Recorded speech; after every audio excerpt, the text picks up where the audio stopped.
What's up? What's happening from Detroit, home of the 2024 NFL Draft? It's the Hoffman Show. We are live on the Team 980. We are always live as well on the free Odyssey app, and we are streaming live on YouTube at the Team 980 as well. It is our pleasure to come to you thanks to our great friends here in Detroit. 97.1 The Ticket hosting us at their local neighborhood Buffalo Wild Wings. We've got our guys Danny Parkins, or our guy Danny Parkins here from 670 The Score. He's going to join us in about half an hour before his show gets going. 8 feet to my right, Parkins and Spiegel. They're getting ready for the number 1 pick. Of course, we are getting ready for the number 2 pick tonight. Draft coverage, technically it's been underway all day, but Grant and Danny pick you up at 7 o'clock tonight. Every pick of the Commanders draft is live on the Team 980. We're going to get, obviously, into so much of this as the day goes. But final quarterback rankings, it's time for that because, well, when else are we going to do it? Logan and I have been so anti being definitive on this because we've wanted as much time as we can. And what I think is important to point out here before I say what I'm about to say is that what we were searching for in more time was some kind of clear indicator of who the correct choice is for Washington at number 2. And turns out by the end of the process and the reason I'm lumping Logan into this is because I am essentially using him, the former football player who survived 10 years in the NFL because he was smarter than everybody else and who has been scouting players for fun since he was playing here in Chicago as a Bear, nevertheless in Washington as a Commander. I am using that man, that gigantic tight end human being, as a human shield to say something that is going to be unpopular, which is I still don't know. Because there is no definitive, correct, 100%, this is the guy in this draft. Once you get past Caleb Williams at 1, which, as aforementioned, the guys next to me from Chicago get to talk about, and not us in D.C. It's just that simple to me. And the good news is there isn't a clear answer. And there actually isn't a good answer. Everything is an overdraft. Everything is everything's a bad choice. And you're just like, we need a quarterback. We got the number 2 pick. We got to take one. I think genuinely there's 3 guys that are all worthy of that pick. And what you just are hoping for is that if you get it wrong, your guy's still right. That maybe you wind up taking Jayden Daniels and Drake Maye turns into what a lot of the draft scouting types think he can be, and he winds up being the best player in this class, maybe even better than Williams. Who knows? We just hope that if that's the case, that it's like, well, okay, fine, but like Jayden Daniels is really good. What you're just hoping for is that the guy you take isn't the wrong one, and maybe it's just not the most right one. And the good news on that front is I think the Commanders are in a position to make themselves correct because they brought in great offensive staff, because they brought in good talent in the past couple of years. Obviously, this wasn't the same group, but like Terry McLaurin was a really good pick back in 2019 by the powers that be, led in the college scouting department by Kyle Smith at the time. Jahan Dotson, we'll see how good he is. But like I imagine Zach Ertz is a very helpful piece for a young quarterback in 2024. Obviously not a long-term piece, but we'll see. The running game that they have built here, the running back room that they have built here, not only Brian Robinson, who they inherit from the Rivera era, but bringing in Austin Eckler, who when healthy can still be a very productive back in this league. And then the biggest thing is the infrastructure, and it starts with the coaches. It starts with the human infrastructure. Cliff Kingsbury, a guy who's well known to have great relationships with quarterbacks and has helped, especially early in their careers, some of the best in the sport, including the best in the sport as his college coach. That's helpful. Anthony Lynn, his experience is helpful. Brian Johnson is incredibly helpful as a young and up-and-coming offensive mind who's got a ton of respect and certainly played a huge role in Jalen Hurts' success in Philadelphia during his MVP year. But I think one of the underrated pieces here is also DQ. Like, he's a defensive head coach, but the way he cares about his people, the way he cares about his players, and he has had a great relationship with a star quarterback before. Like, he had a very important relationship in Atlanta with Matt Ryan. And, of course, the more important relationship was probably with Kyle Shanahan and what Matt and Kyle were able to do in building that offense to a place that they went to the Super Bowl and were up 28-3 before it all went sideways. But at the end of the day, like, he still was a head coach of that team, and he had a great relationship with Matt and the ability to allow, at that point, a veteran quarterback versus a young one to do what he needed to do was a vital part of their success and how Ryan was able to, or part of the reason why Ryan was able to go out and win MVP. So you have all that, but you also have like the medical staff and the data and the analytics and all these other supporting pieces and equipment. And you better bet that if Jayden Daniels is the pick, with all that's been made about how much the virtual reality stuff has helped him, how much Jayden Daniels has learned and been able to get reps in the headset over the last year down at LSU and with some of his private quarterback coaches and all that kind of stuff, you better bet that Josh Harris and company are going to invest, and Adam Peters are going to invest in whatever the best version of that is and ensure that it is loaded with exactly what they want Jayden Daniels to get and exactly what Jayden Daniels wants and needs. And so I think that is the exciting thing for me, and where you just want more time because you want some data point to come up and pop you in the face and say, hey, this is the thing that separates. This is the thing that makes the right pick player X. And it's just not going to happen because that thing does not exist. Because any data point you give me, I can give you another reason why QB2 could fail and why the other two QB2s could be successes. And we just don't know. With that said, my final quarterback rankings came down like this. Whatever this is worth, a lot of you are going to go, great, thanks for this now, Craig. Real bold of you to take this wild take hours before the draft begins. But alas, here we go. Number 1 was obviously Caleb Williams. Number 2 is actually JJ McCarthy. The Michigan quarterback, I feel like, is a solid bet to be at least a double, if you will. I think he can be a triple. Is he going to be a top 5 quarterback ever? That seems highly unlikely. I guess if he all of a sudden turns into like Joe Burrow, like that is the style. I mean, he's a little bit faster and better runner than Burrow, but like Burrow's processing is so elite. I just don't see that there's any way that McCarthy gets to that level, even if he's got the moxie and the intelligence and the leadership and some of the processing and a great arm and all this kind of stuff. Just the accuracy and the mental abilities of Burrow were just outrageous to a level that I don't think McCarthy ever gets to. But like solid double to triple, and that range feels good to me. The things he does look like NFL quarterbacking. The things that he needs to work on, I think, get fixed with more experience. That's why JJ McCarthy's 2 for me. I have no problem if you have him 4. 3 is Jayden Daniels, and it is the closest. And to me, the thing that's interesting about Jayden is I think he's at least a single, and there's a chance he's a home run.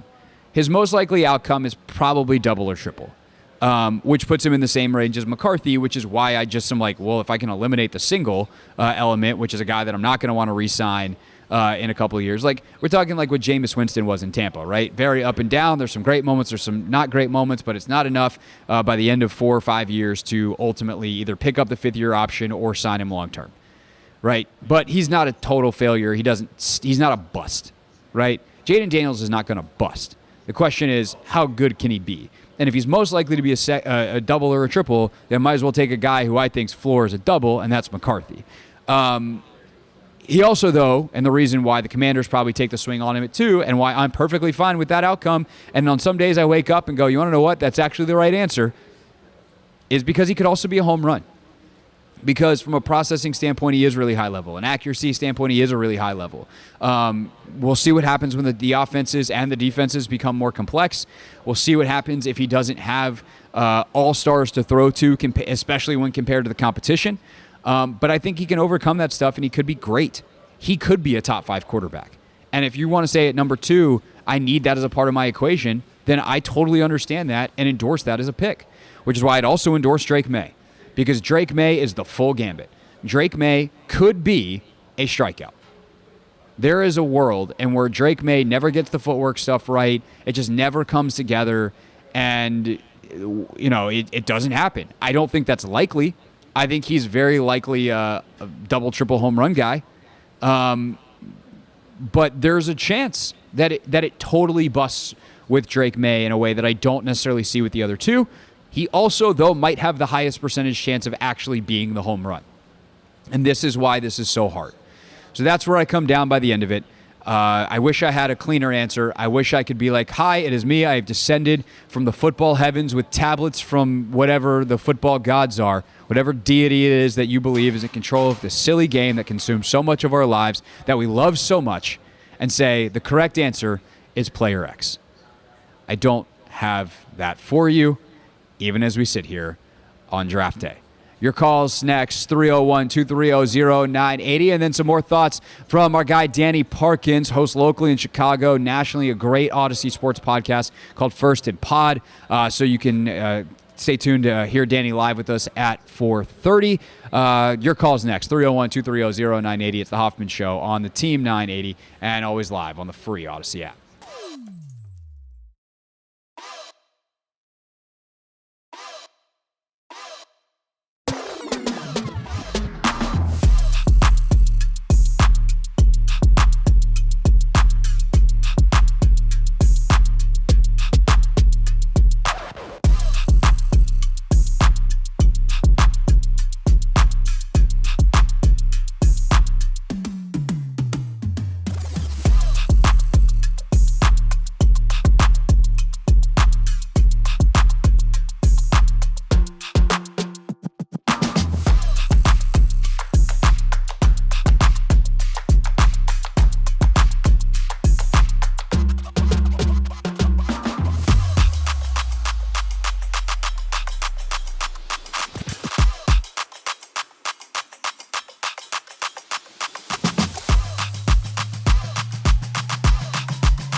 It is draft day, and we are live from Detroit on the Hoffman Show. Team 980, always live as well on the free Odyssey app, streaming live on YouTube at the Team 980.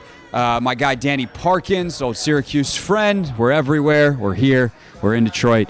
He's joining me coming up in about 13 minutes. Live on set here as he gets ready to go. They got a Cubs game on, knocking him a little late this afternoon. The Chicago audience is looking for football.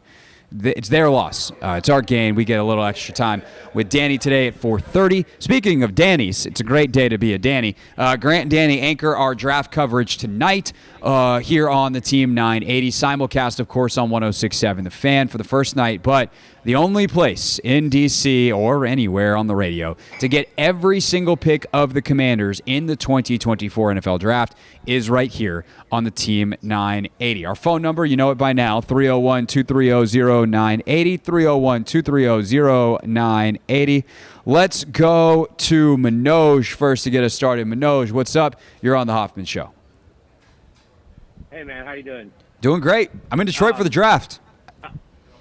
Yeah, that's exciting. I'm working from home in my apartment in New York City. Nice. So I don't know what the question is, but I think if you're asking who the pick is, for me it's Drake Maye. And the reason being, I think you just said it, he has the potential to be the home run, the prototype quarterback that can stand tall in the pocket, fire it across the middle, throw deep, but also has mobility. With Jayden, I mean, he's an elite athlete, but there's nothing on tape that makes me think that he can be that guy that can sit in the pocket and hit all the different areas of the defense to be a true NFL threat. And then, secondarily, I don't think he's going to play at 210 or 220.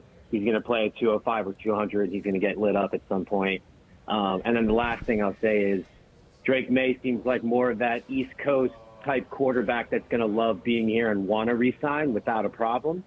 When we show him, $50 million a year, Jayden, to me, just seems like he's a West Coast kid. I feel like he actually wants to be there, and I don't blame him for that. So I just think that Drake is the pick. Yeah, Manoj, thanks for the call. I think, look, at the end of the day, they offer him $50 million because he's earned it. Or at that point, $75, $80 million by the time that he's up for a second contract. He ain't turning it down. And let me tell you, if you can be the quarterback of the Washington team that turns this thing around with Adam Peters, with Josh Harris, all this stuff, you can become an East Coast kid real quick because the love that the city will show him will be incredible.